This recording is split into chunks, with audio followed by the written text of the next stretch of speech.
Alright, so got the drone here. Just not set up or anything. Just powered up. Gonna have my phone for the drone now, just so I can record my screen and walk you through the settings app and stuff like that. So I'm just going to, I believe I have it open, yep. So I'm just gonna go here. No vehicle connected. Oh, that's, turn on your Wi-Fi.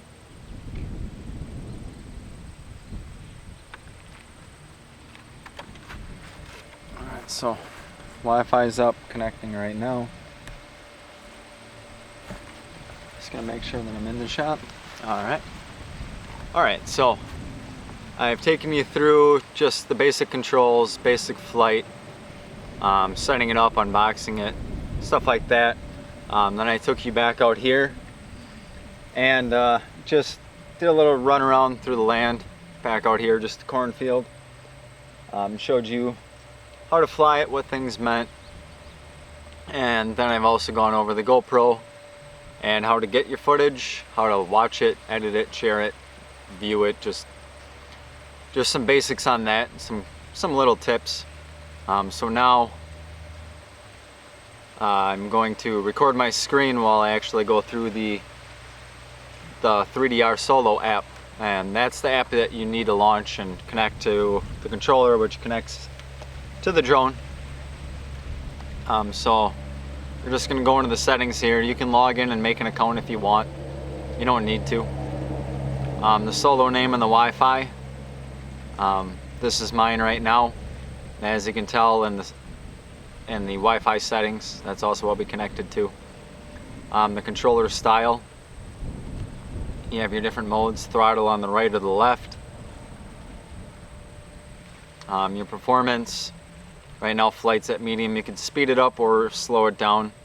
Camera pan is at slow. If you're flying it to just fly, you might want to turn the flight modes up and the camera pan up, but if you're taking it for video, that's why slower is always better. Windier days as well, slower is always better. And when you're just learning, you might even want to slow down it as well. Your altitude limit, this firmware on here locks you at 400 feet, capable of a lot more. That's just what they limited to you. And then you have your preset A and B. You have your cable cam or orbit or fly. And then down here, again, same three options. And what that actually is, I'm going to show you here. That's actually talking about these two options right here. And then on the back of here, you'll have some more. Right here you have your camera angle, and this goes up or down, and that tilts the 3-axis gimbal up or down. And then you have your angle presets, and that down here or up here, I think right now it's at 90 degrees and at 0 degrees. And then this is how you can go in between that as well. Don't really use this too much. Rely more on this and then just turning the GoPro or turning the drone itself. So you have the pause the solo, that will stop it in flight, let it hover. You have your return to home if you want it to just come back on its own. Hold the power up, usually tap, then tap again, but hold. Fly, hold it, and you'll watch the little banner go across the screen. No propellers or GoPro or anything else on it right now. This is just to go through the app and the controller. So that's it for the Solo. Return home, you have your return home altitude, goes all the way up to 400, goes all the way down to 0. I usually recommend setting it high, just because if connection's lost or the battery gets low, no matter where you're going to be at, once that's done, that's where the drone's going to go. So like right here, I could easily put it at 20, 30, 40 feet. Problem is if I'm past those trees back there and this is the path it's taking, it's not going to see those trees. It's going to fly right into them. And there's a lot of different circumstances like that. There could be telephone lines. There could be a lot of things. So whatever, if I'm just going back here, I'm going to take a 360 from here, kind of judge and overshoot what the tallest thing is. Now you can't see it, but there's a huge telephone pole over there. I'd say at least 150 feet tall. So if I was flying here, I'd set it for 210 feet. Or you could type it in, but I'm going to say 210. Good thing to do.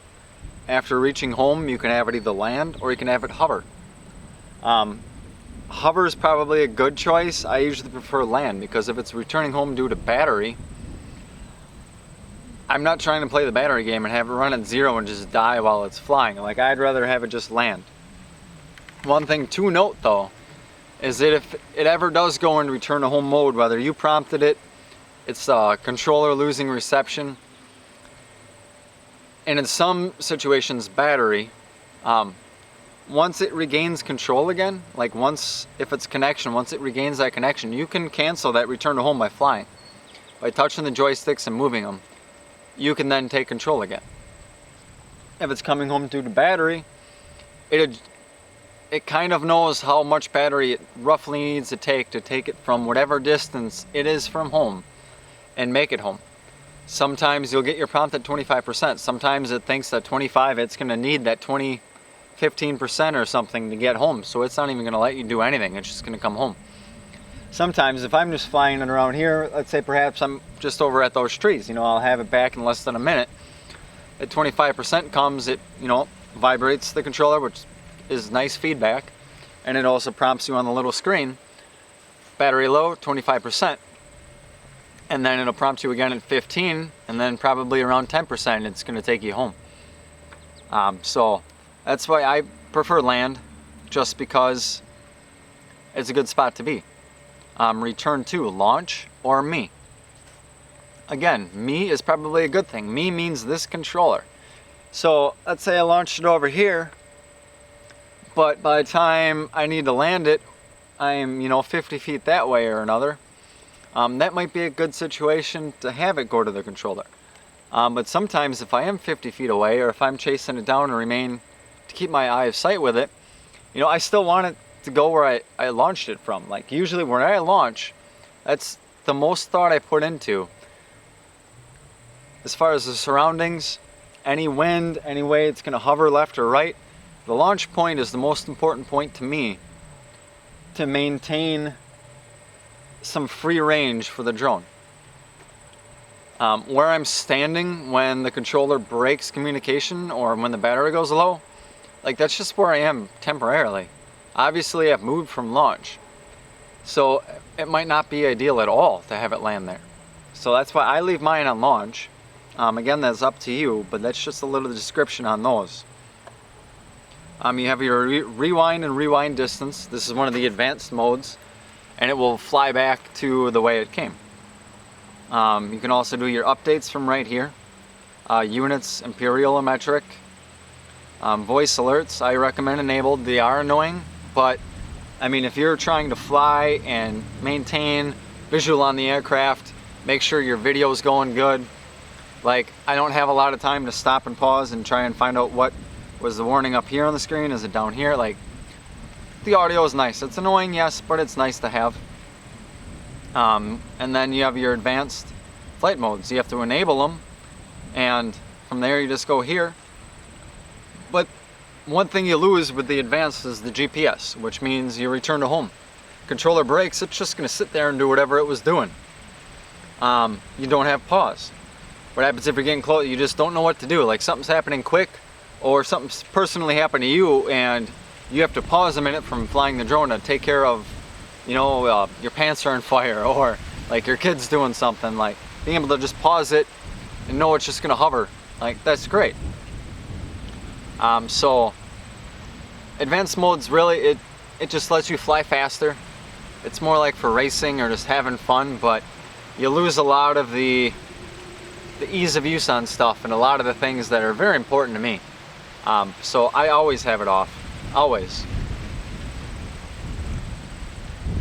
And then, so we're just gonna go into fly fly solo. So inside the app itself now, and we don't have the GoPro, so there's not going to be any footage, and I'm not going to be able to tweak the footage at all. But be able to show you here. You have your movie mode, your resolution, like you can change the stuff. Right now it's configured, well it was, there, to the Hero 4 Silver. Save to camera roll on or off. Now this is really cool. You have it on and it's going to eat up your memory, and you're going to lose a little bit of range just because the Wi-Fi signal that was just for navigation is now for navigation and streaming video.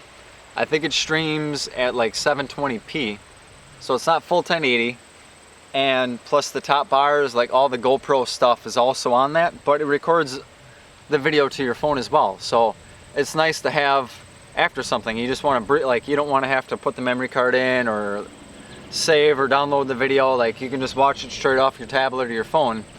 Not high quality, but it gives you a gist, like, hey, did I get the shots I needed?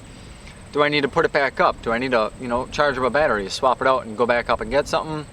Just how did it do? Just, it's really, really nice. So I usually leave it on, and then that way, at the very least, like, I have 2 copies of my footage. I have one that I can show somebody right then and there, and then I also have one that was taken on the GoPro that is either 1080p or it's 4K or it's 2.5K, or, you know, it's higher quality, higher frame rates, and just a lot better footage. And that's the stuff that I edit with. That's the stuff that I provide customers. That's the stuff that gets uploaded. But the cool stuff to just show at the party or just show the people, hey, these are the angles I got. Like, no, it's not crystal clear, it will be, but this is just, hey, is this everything that you wanted? Just make sure before you leave, before you wrap things up and put away the drone, like, make sure you got the shots you need. That's the most important thing. But that's just the biggest things here. And that's inside here. If I had the GoPro, it would, everything else would be white, but for the most part, that's it. You'll have your cautions and stuff like that up here. Like right now, I shouldn't be flying. Then a few red areas, depending what the problem is. I think it told me that there's a airfield close by, but I mean, that's one good thing to know as well. Like, are you going to get in trouble for flying? Do you have flight restrictions? Do you have to fly above 80 feet? Do you have to fly above 100 feet? Do you have to fly below 200 feet? Can you fly up to your 300 or 400 feet mark? Like, they're just good things to know. And planning what you can do, planning your route, and that way you don't have cops showing up. That way you don't post a video and the next thing you know, the FFA is on your butt about something. So, but I hope this was helpful. And again, if you still need me to break things down more, want more advanced tips, want me to show you something else, just put it down in the comments or email me. In the description of the video, I'll put my website, my email, and any other contact information as well. I hope you appreciate the footage and the quick tips, I guess you could call it. Hope it was helpful. And yeah, I hope you go out, enjoy flying. If you do capture some great stuff, you know, feel free to tag me in it. I'd love to see what you're doing with it. So, all right, but thanks again.